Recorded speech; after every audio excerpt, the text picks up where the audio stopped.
Posso entrar? Você já abriu a porta para mim? Porque hoje nós temos conteúdo para estudar e eu preciso entrar na sua casa. Conteúdo referente ao livro de ciências, página 94, o solo. Podemos começar? Então vamos lá. A Terra tem sua estrutura dividida em 3 camadas: crosta terrestre, manto e núcleo. Vamos dar uma olhadinha no desenho que está representando isso. Ó, crosta terrestre, manto e núcleo. A crosta terrestre é a parte de fora, né? Onde nascem as plantas, onde a gente anda. Tá. Depois tem o manto. E lá no meiozinho, o núcleo. Essa partezinha laranja é o manto. Essa partezinha amarela é o núcleo. Nós podemos representar com um ovinho, tá? Um ovinho de galinha. Aquela casquinha branca do ovinho é a crosta terrestre. A parte da clara é o manto e a gema é o núcleo. Fica mais fácil de entender assim, né? Vamos continuar. A litosfera é a camada sólida da Terra, formada pela crosta terrestre e pela camada externa do manto. Na parte externa da litosfera, encontramos as rochas e o solo que cobrem toda a superfície da Terra. Litosfera é a camada de terra. A atmosfera é a camada de ar e hidrosfera é a camada de água, tá? Então, na Terra nós temos a litosfera, a hidrosfera e a atmosfera. O solo é a camada mais superficial da litosfera, formada por pequenas partículas de minerais. Nessa camada há a circulação de ar e água, e por isso a existência de vida. O subsolo é a camada localizada logo abaixo do solo. As rochas. Existem vários tipos de rocha que se diferenciam em sua origem. As rochas magmáticas são rochas originárias do resfriamento do magma de vulcões na superfície da Terra. O granito e o basalto são rochas magmáticas. Após o granito ser polido, é usado na confecção de pisos, pias, lavatórios, etc. O basalto é usado basicamente para fazer calçamento das ruas. Rochas sedimentares são rochas originadas com o passar do tempo através do acúmulo de materiais que foram erodidos de outras rochas magmáticas e metamórficas e que sofreram sedimentação. O arenito é uma rocha sedimentar muito usada na construção civil. Rochas metamórficas são formadas pela transformação de rochas magmáticas e sedimentares que se modificam com o tempo, apresentando uma forma diferente ou novos minerais em sua composição. O mármore é uma rocha metamórfica, é usada na confecção de pisos, escadarias, pias, mesas, etc. Essa rocha é também usada em obras de arte. Então, aqui nós temos as rochas magmáticas, né? Que se originam do magma dos vulcões. As rochas sedimentares, né? Que são formadas com o passar do tempo. E as rochas metamórficas, que são formadas pelas transformações de rochas magmáticas e sedimentares. A erosão do solo. A erosão do solo é um fenômeno natural provocado pela desagregação de materiais da crosta terrestre, pela ação das chuvas, dos ventos, das águas, dos rios, entre outros. As partículas que compõem o solo são deslocadas de seu local de origem para áreas mais baixas do terreno. O processo de erosão pode ser classificado como erosão pluvial, quando é a ação das águas que faz a erosão. Erosão fluvial, a ação das águas dos rios. Erosão eólica, a ação dos ventos. Erosão glacial, a ação do gelo. Erosão química é a alteração química nas rochas por fatores como calor, frio ou a ação dos seres vivos. E a erosão antrópica, que é feita pela ação do homem. Então, o solo pode sofrer erosão, mas existem diferentes tipos de erosão, né? Elas podem ser causadas por diferentes meios. É um fenômeno natural, né? Que é a desagregação de materiais da crosta terrestre, mas podem ser causadas por diferentes meios. A erosão tem se intensificado pela ação do homem, pois ele tem modificado o meio natural de forma desastrosa. Um exemplo da ação danosa humana é a erosão observada em certas praias da região sul do Brasil, que se reflete na mudança nos locais de desova das tartarugas. Foi constatado que elas mudam seu ponto de desova quando a praia está alterada. Os fatores que contribuem para essa modificação são desmatamento, queimadas e urbanização. Modifica a natureza, né? Modifica o espaço, o meio natural, sem se preocupar com a conservação do meio ambiente. O avanço da erosão resulta em uma série de problemas socioambientais, como deslizamentos, enchentes, morte de espécies da fauna e da flora, redução da biodiversidade, perda de nutrientes do solo, entre outros danos naturais e econômicos.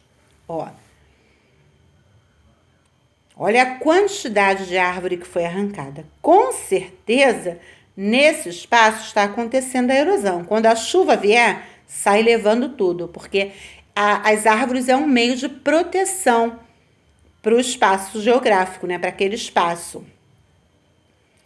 Podemos proteger o solo contra a erosão tomando algumas atitudes como preservar a cobertura vegetal do solo, utilizar técnicas agrícolas menos agressivas, planejar as construções e utilizar sistemas de drenagem e reflorestamento. O solo foi sendo formado há milhões de anos, exposto a mudanças de temperatura e à ação da chuva, do vento, do calor, de seres vivos e da água dos rios e das ondas do mar. Tudo isso foi aos poucos fragmentando as rochas e provocando transformações químicas, e é dessa mesma maneira que está continuamente remodelando-se, que está continuamente se transformando, se salvando novamente, né? A natureza, por si só, ela se remodela, né? Da ação do homem, porque o homem, ele não tem um pingo de cuidado com a preservação. As rochas foram se fragmentando, quebrando-se em pedaços menores, até formarem pequenos grãos de areia, argila ou calcário. Esses pequenos grãos têm também uma mistura de restos de seres que morreram, como os animais e os vegetais. Aqui, ó. O desenho vai dar uma explicação melhor. Número 1. Chuva e vento desintegram a rocha. Líquens e plantas se instalam. Líquens são associações entre uma espécie de alga e uma espécie de fungo. As raízes das plantas atuam na desagregação das rochas e a sua decomposição contribui para a formação do solo. Forma-se uma camada de solo capaz de sustentar as plantas, né? Um solo mais resistente. Nessas partículas, inúmeros seres vivos de pequenas dimensões conseguem se desenvolver. Quando morrem, os organismos desses seres vivos se decompõem, formando matéria orgânica, que ficará junto às partículas de rocha, enriquecendo o solo. O mesmo acontece com os organismos dos seres vivos que vivem sobre a superfície. Depois que estes morrem, seus organismos se misturam ao solo e passam a fazer parte dele. Essa mistura forma o humus. Então, o que é o humus? São restos de animais e vegetais mortos que, em contato com o solo, tornam esse solo mais fértil, tá? O humus é um material formado pela decomposição de restos de animais e plantas. A quantidade de humus está diretamente ligada à fertilidade do solo. Assim, quanto mais humus o solo apresentar, mais fértil ele será. Então, por essa observação, nós podemos perceber que o solo fértil é aquele que apresenta bastante humus. Os sais minerais são importantes para a formação dos nutrientes necessários ao desenvolvimento das plantas. Dessa forma, os solos que apresentam diversidade de sais minerais em quantidades adequadas são bastante férteis. Essa quantidade de sais minerais ela tem que ser bem dividida, tá? Quantidade adequada para que o solo se torne bastante fértil. O clima é um fator que influencia significativamente na fertilidade do solo, pois água, vento ou calor em excesso podem diminuí-la. Se o solo ficar com muita água, vai ficar encharcado e aí não vai ser um solo fértil. Se tiver muito vento ou calor, a mesma coisa, esse solo vai se tornar seco. Então, para o solo se tornar fértil, tudo tem que ser na dosagem perfeita. Permeabilidade do solo. Permeabilidade é a propriedade do solo que permite que a água o ultrapasse, né? Que a água passe, vá lá para baixo onde estão as raízes. Existe uma maior e uma menor dificuldade de escoamento dessa água, e isso vai variar de acordo com o solo em que a água se encontra. Ó, percebe aqui que está encharcado? Então, esse solo não fez a água ser bem distribuída, ficou tudo encharcado.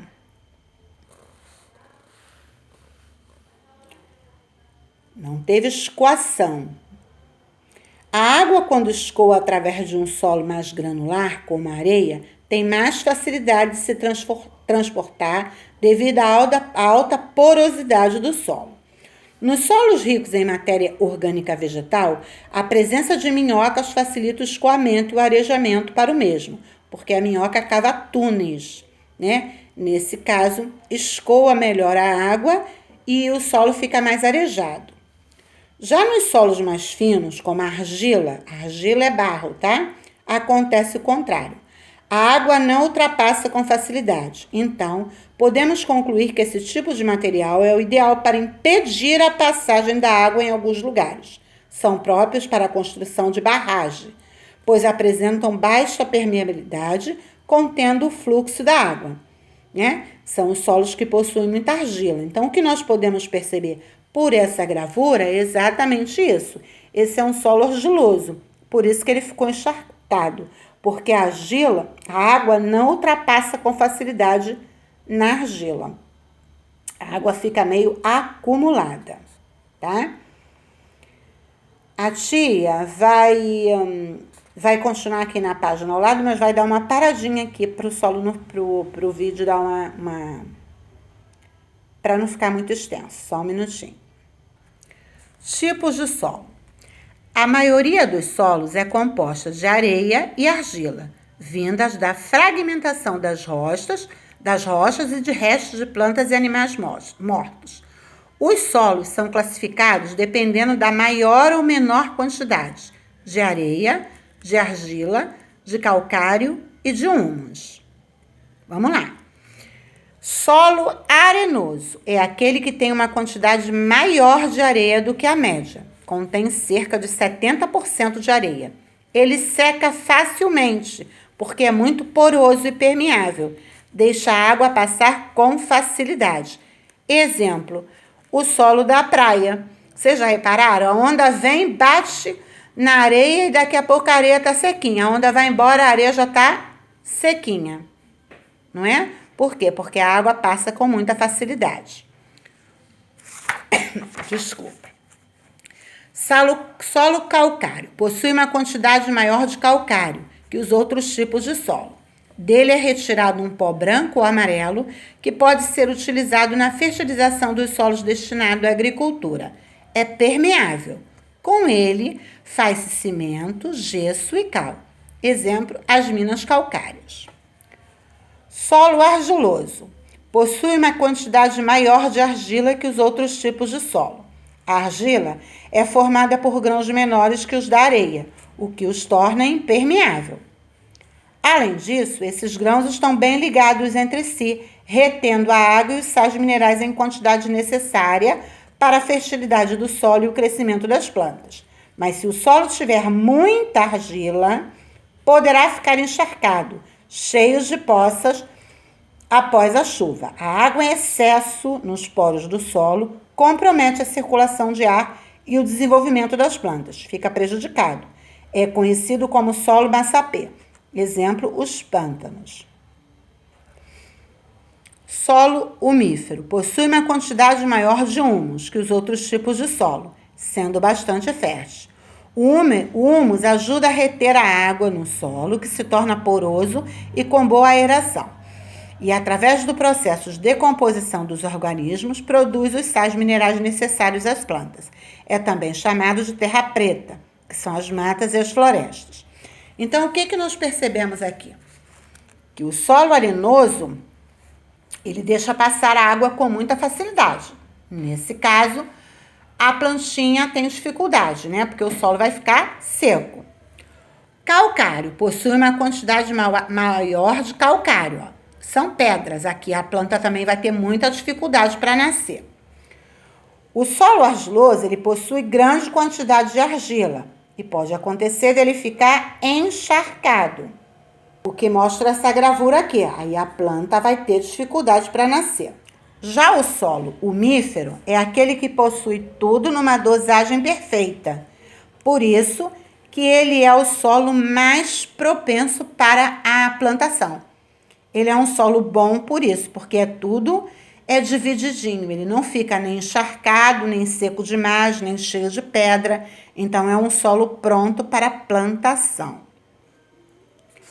Agora, vocês vão fazer a leitura do texto novamente sozinhos e vão responder as perguntinhas das páginas que contêm exercícios, ok? Já posso ir? Bom, então me leva até o portão, por favor, tá? Porque eu tenho medo de andar na casa de vocês sozinha. Me leva no portão. Beijos, fiquem com Jesus.